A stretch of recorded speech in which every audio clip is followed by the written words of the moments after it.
आइए सेकेंड सवाल की ओर देखते हैं। बहुत ही खूबसूरत सवाल है। कह रहा है ज़मीन पर किसी बिंदु से एक विमान का 49-45 डिग्री, 49 का मतलब हो गया उन्नयन कोण, 49 का मतलब क्या हो गया उन्नयन कोण, और 49 का मतलब उन्नयन कोण हो गया वो कितना है 45 डिग्री है। 15 सेकंड के बाद 49 घटकर 30 डिग्री हो जाता है। यदि विमान 2500 मीटर की ऊंचाई पर उड़ रहा है तो विमान की गति किलोमीटर प्रति घंटा में क्या होगा। आइए देखते हैं, बहुत ही खूबसूरत सवाल है। तो इसको मैं बताता हूँ, ज़मीन पर हमेशा दो तरीके का इस्तेमाल करेंगे, एक बेसिक तरीका और एक अप्रोच तरीका। अब बेसिक तरीका थोड़ा सा बड़ा हो जाएगा, जो 9th-10th स्तर में बनाते आए होंगे वो स्तर से अगर एग्ज़ाम में अगर यूज करेंगे तो वो आपको सिलेक्शन की ओर नहीं बढ़ाएगा। लेकिन जो हम तरीका बताएंगे रेशियो तरीका, वो तरीका आपको सिलेक्शन की ओर आगे भीड़ से निकालेगा। तो आइए इस सवाल को सॉल्व करते हैं पहले बेसिक तरीका से। कह रहा है ज़मीन पर किसी बिंदु से विमान का, तो विमान तो ऊपर उड़ेगा, तो विमान जब ऊपर उड़ेगा तो मान लीजिए कि यहाँ पर विमान है, तो विमान से इस तरह का हाइट होगा, ज़मीन से हाइट होगा, और इसका विमान का उन्नयन 49 का मतलब उन्नयन होता है। तो उन्नयन कोण हमेशा नीचे बनता है, आँख नीचे की ओर रहेगा, आँख ऊपर की ओर रहेगा, तो उन्नयन को नीचे बनेगा। तो मान लीजिए कि यहाँ पर ये उन्नयन कोण बनाता है कई डिग्री 45 डिग्री। बात समझ में आ गया, ये कितना डिग्री हो गया 45 डिग्री। आप बताइए कह रहा 15 सेकेंड के बाद, तो 15 सेकेंड के बाद जहाज़ इधर जाएगा कि इधर जाएगा, तो इधर जाएगा। 15 सेकेंड अगर वो चलता है तो उड़ करके यहाँ पर विमान आ जाता है। तो बताइए इसका भी तो हाइट होगा यहाँ से, तो इसका हाइट तो वही होगा जो ये वाला हाइट है, क्योंकि विमान जब उड़ता है तो आसमान में ऊपर नीचे तो जिग जाग तरीके से तो नहीं उड़ता है, वो तो एक हॉरिजॉन्टल वे में उड़ेगा। तो ये विमान अगर यहाँ पर है तो ये यहाँ पर आ गया, और यहाँ पर जब आ गया तो इसका हाइट तो वही रहेगा जो शुरू में था, लेकिन इसका जो डिस्टेंस है ज़मीन से वो बढ़ जाएगा। तो 15 सेकेंड में अब ये जहाज़ यहाँ पर, यानी इसका ज़मीन से अगर हम निकालेंगे दूरी डिस्टेंस, तो वो हमारा ये निकलेगा। तो 15 सेकेंड में यहाँ से यहाँ तक आने में जो समय लगता है वो 15 सेकेंड में लगता है। और ये जो एंगल हो जाता है कितना हो जाता है 30 डिग्री, यानी घट जाता है। तो आपको मैं अभी बताया कि जब दूरी बढ़ जाए तो एंगल घट जाता है, और जब दूरी बढ़ जाए तो एंगल बढ़ जाता है। अभी मैंने बताया था कि जब दूरी बढ़ जाता है तो एंगल घट जाता है, और जब दूरी घट जाएगा तो एंगल बढ़ जाएगा। देखिए ये दूरी यहाँ से यहाँ का दूरी है, तो ये हो गया कितना डिग्री 30 डिग्री, और ये जो दूरी है एजा से एजा तक है, ये दूरी कम है तो ये 45 डिग्री। तो जितना कम दूरी उतना बड़ा एंगल, और जितना ज़्यादा दूरी उतना छोटा एंगल। सिंपल सा मेथड है। आइए अब इसको दो तरीके का इस्तेमाल करते हैं। एक तरीका अगर मैं मान लूँ कि ए बी और सी है, इस ट्रायंगल में मान लिए ए बी सी है, और एक इसको मान लेते हैं ए बी सी, तो ये हो जाएगा डी और ये हो जाएगा ई। बात समझ में आ गया। और इसको जब हम सॉल्व करेंगे तो आपको मैं बताया था हमेशा किसका प्रयोग करना है, या तो आप tan का, हमेशा tan का प्रयोग करिए, या तो tan 30 का निकालिए और नहीं तो tan 45। हमेशा tan, no sine no cos, एकदम झंझट, साइन और कॉस का झंझट दिमाग से निकाल देना है। सबसे शुरू में एकदम हमेशा याद रखिएगा कि जो tan है हमेशा tan का प्रयोग करिएगा फिगर में, इस तरह के सवाल में हमेशा tan का प्रयोग। तो आइए सबसे पहले मैं इस ट्रायंगल में चलता हूँ। कौन सा ट्रायंगल में, तो ए बी सी में। तो आइए ए बी सी में ट्रायंगल आपका जो हो गया वो कौन सा है 45 डिग्री। तो हम यहाँ पर लगाएंगे tan 45 डिग्री। तो tan 45 बराबर लंब बटे आधार। तो लंब कौन हो गया ए बी हो गया, आधार कौन हो गया बी सी हो गया। ए बी और बी सी tan 45 का बराबर, यानी tan बराबर लंब बटे आधार, तो ए बी बटे बी सी। अब देखिए इसका जो हाइट दिया गया है वो 500 मीटर है। ज़मीन से विमान का जो हाइट है वो 500 मीटर है। तो ये जो हाइट है यही है 2500 मीटर, 2500 मीटर है। तो जब ये हाइट 2500 है तो ये भी तो हाइट 2500 होगा, क्योंकि रेक्टेंगल है तो रेक्टेंगल के आमने सामने का साइड हमेशा बराबर होता है। तो जब ये हाइट 2500 है तो ये भी हाइट 2500 होगा। तो आइए tan 45 बराबर ए बी बटे बी सी। ए बी का मान दिया हुआ है कितना 2500 मीटर, तो यहाँ लिखेंगे 2500। बी सी का मान तो मालूम है नहीं, तो बी सी का मान पता करना होगा। और tan 45 का मान आप जानते हैं, नहीं जानते हैं तो याद रखिए tan 45 का मान 1 होता है। तो आप बताइए क्रॉस मल्टीप्लाई करेंगे तो BC का मान मालूम हो गया, यानी 2500 मीटर निकल गया। यानी यहाँ से यहाँ का जो हाइट हो गया, डिस्टेंस हो गया, वो कितना हो गया, 2500 मीटर हो गया। बात समझ में आ गया। एक डिस्टेंस तो हमने निकाल दिया। आपको निकालना है विमान की गति। तो गति क्या होता है, वेलोसिटी बराबर डिस्टेंस बाई टाइम। तो आपको डिस्टेंस बाई टाइम, टाइम तो मालूम है, कौन सा सेकेंड, 15 सेकेंड। देखिए दिया गया 15 सेकेंड। तो 15 सेकेंड में जितना दूरी विमान तय करेगी वही ना डिस्टेंस आपको मालूम करना होगा। तो वो डिस्टेंस कैसे निकालेंगे, तो मैंने तो 2500 BC निकाल दिया। अब हम डिस्टेंस निकालेंगे DC, तो उसके लिए अलग ट्रायंगल लेना पड़ेगा। वो ट्रायंगल कौन सा होगा, DEC। DEC और ट्रायंगल DEC में जब निकालेंगे तो DEC में हमेशा tan का प्रयोग करिए। तो कितना है, tan 30 डिग्री है। तो tan 30 डिग्री बराबर क्या होता है, लंब बटे आधार। तो इसका लंब हो जाएगा DE, क्या हो जाएगा, DE, और इसका जो आधार हो जाएगा वो DC हो जाएगा। बात समझ में आ गया। और tan 30 का मान कितना होता है, 1/√3 होता है। क्या DE पता है आपको, हाँ पता है, कितना है, 2500। तो आप रख दीजिए 2500। और DC क्या पता है, नहीं पता है, तो यही तो निकालना है, DC आपको निकालना है। तो आप क्रॉस मल्टीप्लाई करेंगे तो आपका DC बराबर कितना होगा डियर, तो DC बराबर हो जाएगा 2500√3, यानी हमने DC भी निकाल दिया। अब दोस्त अब ये बताइए, आपको डिस्टेंस यही ना चाहिए, क्योंकि 15 सेकंड में दूरी तो यही कवर किया।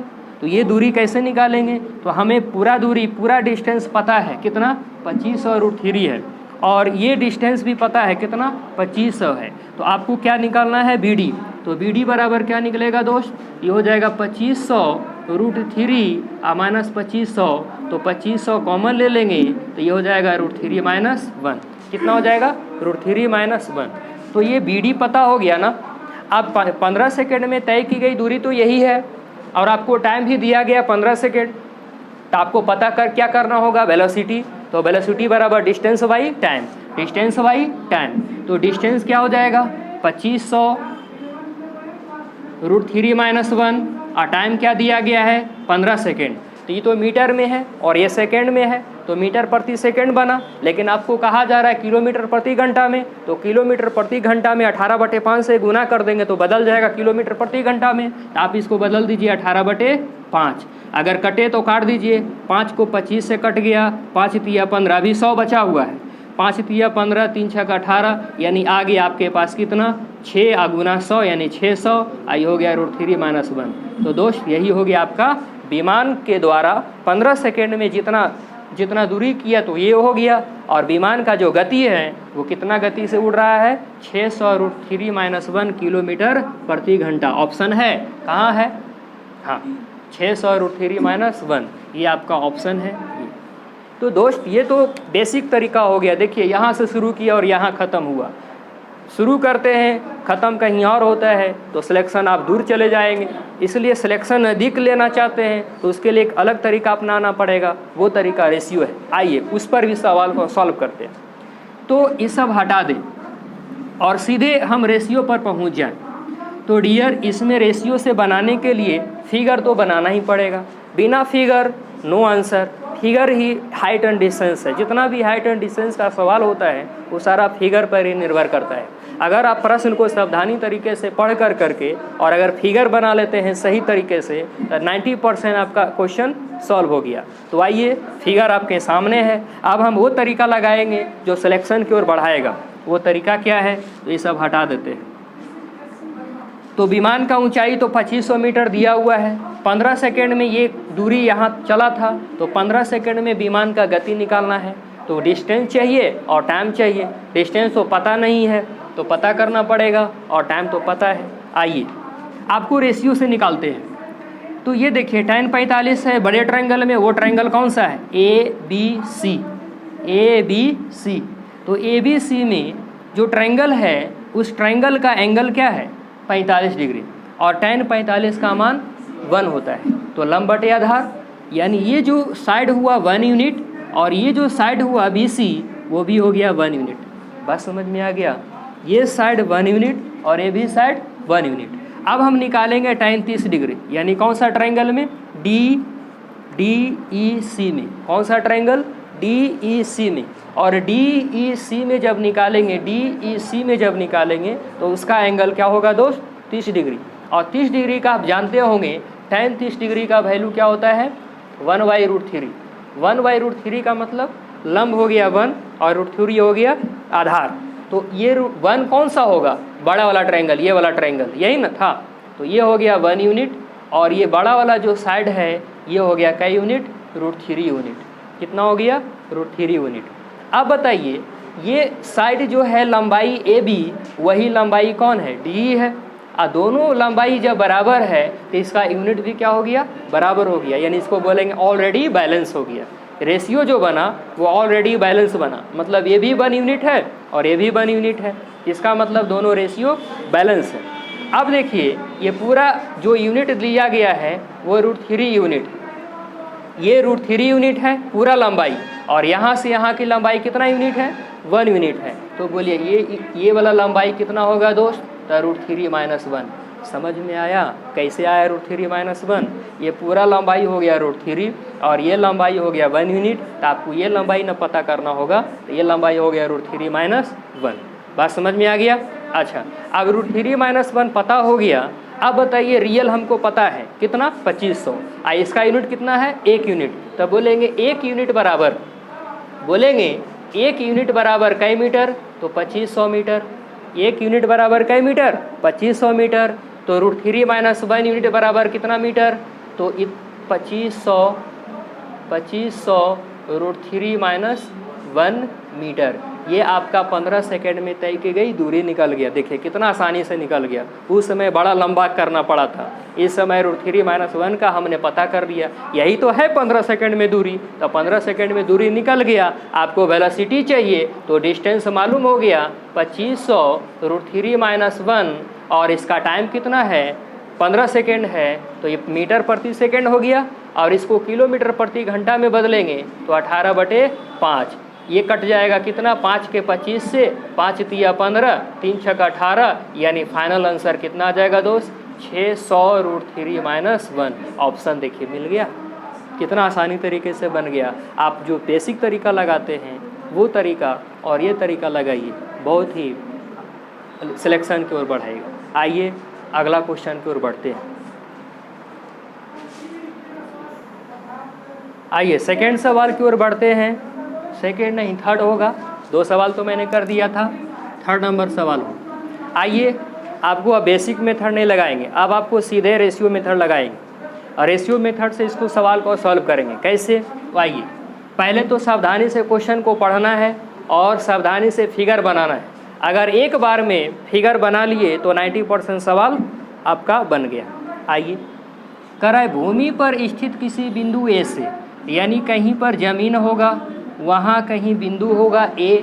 इस बिंदु ए से किसी टावर के उच्च बिंदु, तो मान लीजिए कि टावर है तो टावर का उच्च बिंदु मान लीजिए यहाँ पर है, तो इस उच्च बिंदु का उन्नयन कोण कितना है? 30 डिग्री। उन्नयन कोण हमेशा नीचे बनता है और नमन कोण हमेशा ऊपर बनता है। यहाँ बोला जा रहा है उन्नयन कोण, तो उन्नयन कोण कितना बना रहा है? 30 डिग्री।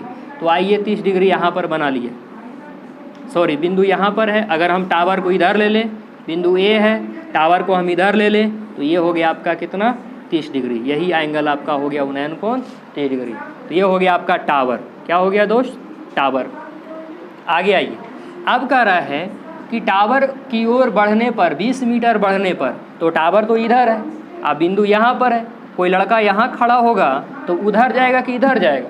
तब बोला भी जा रहा है टावर की ओर, तो इधर आएंगे। तो यहाँ से यहाँ तक मान के चलिए कि हमने 20 मीटर कवर किया, यानी यहाँ से यहाँ तक 20 मीटर हमने चला।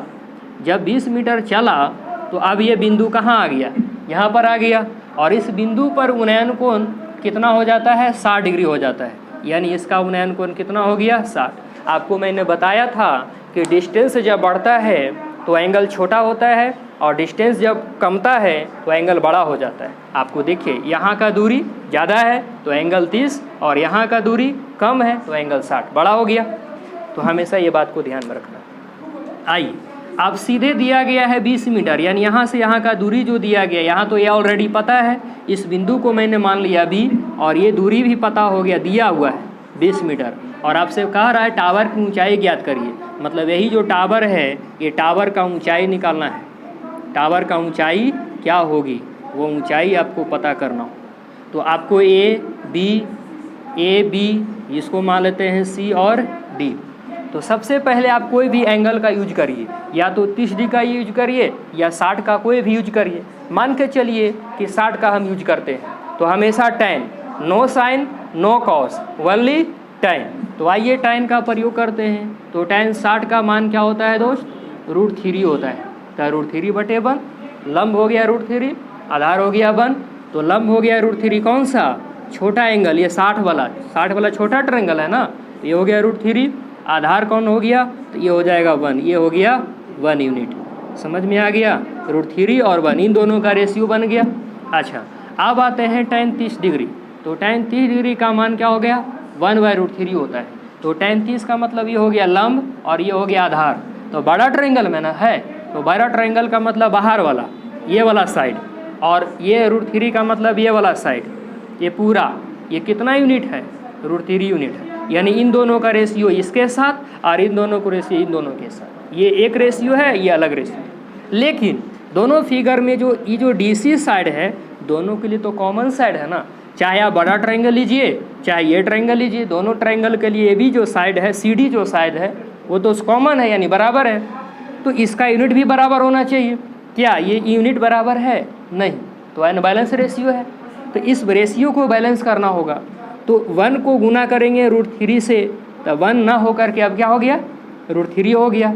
अब √3 को जब इसमें गुना किए तो इसका रिलेशन इसके साथ था, तो इसमें भी तो गुना करना पड़ेगा। तो √3 को गुना करेंगे √3 से, तो कितना आया, 3 आया।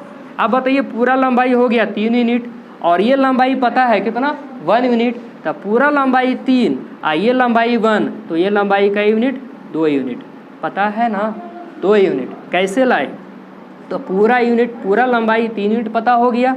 बाहर वाला साइड पूरे बड़ा BCAD का साइड कितना हो गया, 3 यूनिट, और ये वाला पता है 1 यूनिट। तो आपको तो यही ना चाहिए, तो कितना हो गया, 3 - 1 यानी 2, ये 2 यूनिट हो गया। इसका रियल भी पता है। हम इसका क्यों निकाले, क्योंकि ये रियल पता है, और जब तक रियल पता नहीं हो आप कोई भी चीज़ बता नहीं सकते हैं। चाहे वो टावर का ऊंचाई पूछे, चाहे किसी का भी ऊंचाई पूछे, बिना रियल का बता नहीं सकते हैं। तो रियल दिया गया है 20, तो इसी का लंबाई भी यूनिट में निकालना होगा। तो बोलेंगे 2 यूनिट बराबर, 2 यूनिट बराबर कितना यूनिट, 2 यूनिट बराबर 20, 2 यूनिट बराबर 20। तो 1 यूनिट बराबर दोस्त बताइए 20/2, तो कट गया कितना यूनिट, 10 यूनिट। आपको क्या चाहिए, आपको क्या चाहिए, टावर की ऊंचाई ना। तो टावर की ऊंचाई कई यूनिट है, √3 यूनिट है। तो बोलेंगे √3 यूनिट बराबर कितना हो जाएगा, तो 10 √3। कहीं पर है 10 √3, ऑप्शन देखिए, हाँ है, कितना है, C नंबर। ये रेशियो मेथड है। कितना लाजवाब और कितना शानदार।